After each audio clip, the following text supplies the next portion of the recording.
I'm coming to you a little late tonight. Today is day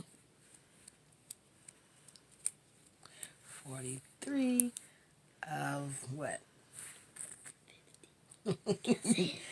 I was going 55 shades in braces. 55 shades and braces.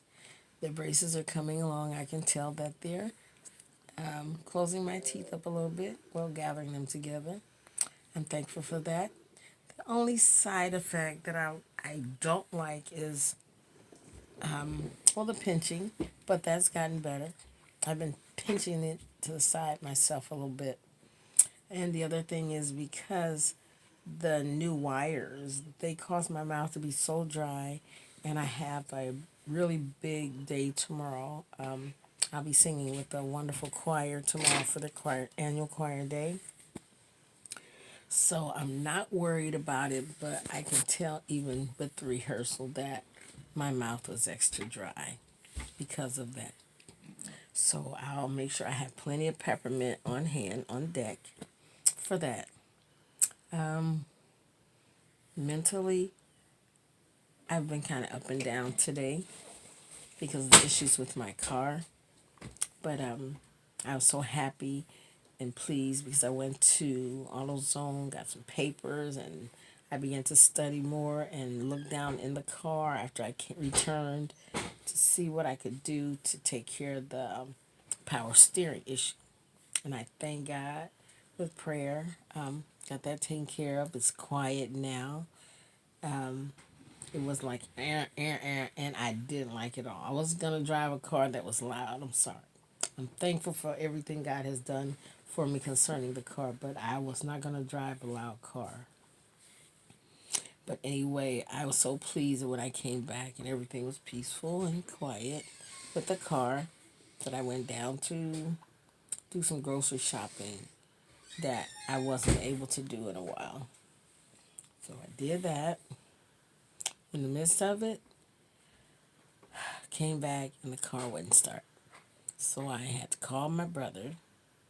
But before that, I sat maybe 10, 15 minutes and began to pray and ask God what was going on. I didn't understand.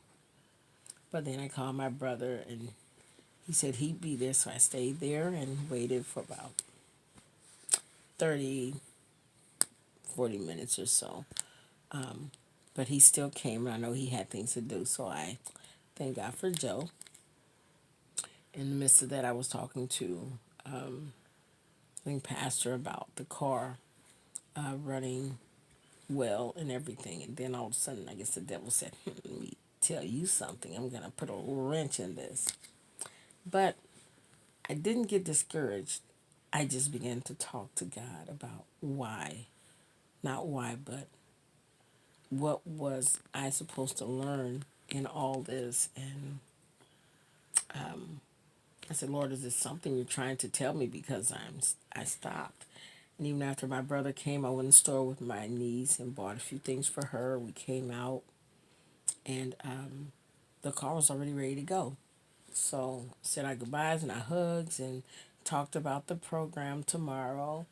But he said that mom and them are having something at the church tomorrow, but he doesn't know it's a surprise party for his birthday and for my cousin Nisha. But he was gonna come and support me tomorrow, but I know because they're having something for him, he won't be able to make it. But I know he'll be there in spirit.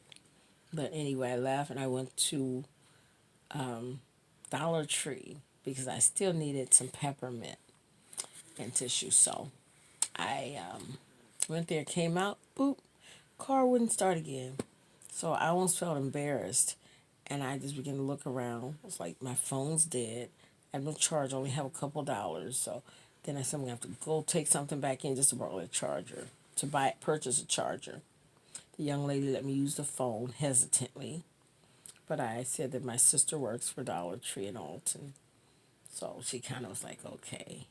But anyway, after that, I went back out to the car, sat, had a snack because I had groceries in the car, and I began to talk with the Lord again, and I said, Lord, what is it you're trying to tell me? What do you want me to learn from this? And God said, I'm trying to tell you to sit, to listen, to sit, look, and listen. And I was there for maybe 40 minutes again, 40 minutes to an hour. And I began to look around. I saw buildings, and my mind began to race on what God said He was going to do. God said, I'm trying to show you what you can have and what I'm going to give to you. I began to think what I could do here or there with the kids and to run this business, run that business, whatever. But I know God is going to give me what I need in His time. But He wanted me to sit and be quiet because I was thinking of so many different things in my life that are personal, and only God and I really know what I'm thinking because I haven't spoken it to anyone. But He knows my heart. I miss some people in my life, but I need to miss some people in my life. That's what God said. He said, let the people miss you because I've supported a lot of people. So He said, let them miss me because He's trying to do something different with me. He's trying to embark me onto something different mentally, spiritually, physically, just in every way. And I feel it, I see it. But anyway, after all that, there's about four different mechanics that came along to help us. The guy that was on his way to the store in the store, and I asked him about some issues with the car, the battery, because I was proud that I put the battery in, but I didn't tighten it up properly. They come to find out, my son repaired it, but it was still a little loose, and my brother, then it was still loose. But anyway, the guy went in, came back out, approached me and my sister, said, "What can I do to help?" He got some tools out of his car, began to tighten up some stuff, and we didn't even have to jump the car. It started on its own. Then he left, and then another guy came, an older gentleman came in about his 80s or so, maybe 70s, 80s. And then another gentleman came to assist him, and his wife came to assist us. But they were just so wonderful to stop and ask us for help. They got out and began to do things, getting tools and things out, just working right until nightfall. And I thank God for them, and I pray that God will bless them. I thank God for the lady and her dad. Her dad was the mechanic. He had his clothes on and everything, and he's so willing to help. He was just awesome. Come to find out, they were members at Brown Street Baptist Church. So in the near future, I'm going to go so I can thank them personally through my gift of song. But he was nice, and her name was Kathy with a K. But anyway, I thank God for them, and I pray that God will bless those people who were so willing to help me and take their time, even in the dark. I held the light, flashlight, and they still helped. So I thank God. I pray His blessings upon their lives, just 1,000-fold. Like they said, it's a good thing it wasn't winter and it wasn't cold outside. So I thank God for the lessons learned and the things that I had to do. I thank God that I'm willing to help myself. And I found out that I do like working on the cars. It was just a joy that I was able to do something for myself. But afterwards, I got home, took care of all my personal things, took care of Pop Pop, gave him a bath. You see, he's out like a light.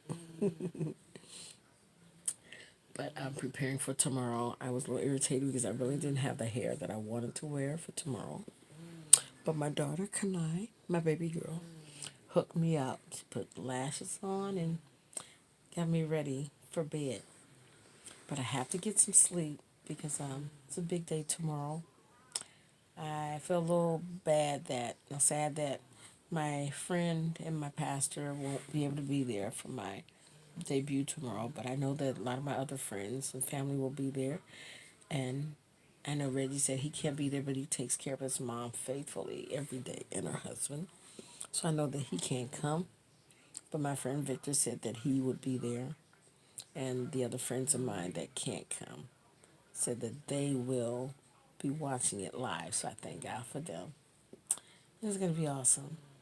But only thing is my knee. For some reason, the last few hours just started to bother me really bad. But it's gonna be okay. I trust God in all things. But I didn't want the day to go by without saying I thank you. And I love you for taking this journey with me, naturally, spiritually, physically, emotionally, educationally, in every way. Yeah, because God is doing some wonderful things for me. Um, some things still bother me that I see, but they don't bother me to the fact that I'm going to give up on anything. But I thank God for talks with my friends and God blessing them to get new jobs and new positions and things like that. I pray to God that they keep the wisdom that God has given them, use it faithfully, but to use it honestly. And one of my friends, some of my friends, is going through things with their spouses, male and female, and I pray they get it together or just leave it alone, basically. If they don't want to fix it, or one wants to fix it and the other one doesn't, nobody can take care of it but God. Because if two hearts aren't in it, it's just going to fail anyway. But I don't want to be a part of anybody's broken heart, broken issues. So I keep my distance and I keep my mouth shut unless God gives me something. And that's true honesty that God has been giving me on this journey. But a broken heart is not good. A sad heart is not good. And I can see in some people that they have a sad heart, some a broken heart, and some just wounded. But that's where we give God praise for Him to help us through it, to heal us, deliver us, and set us free from all those things. Because like God wants us to be happy. He wants us to have love and be in love for all the right reasons with the right people. Because if it's not the right people and they're not supporting you and doing what they should do as your spouse, your boo, your babe, whoever, it's not going to work. One way streets never work, it's always trouble. So, just got to get it together. But Lord, I love you and I love you guys. Now I'm going to tune out because I have so many things to do. Like I said, I have to get my rest my voice. Anyway, I love you guys. And I'll see you tomorrow right here. Good night. Love you.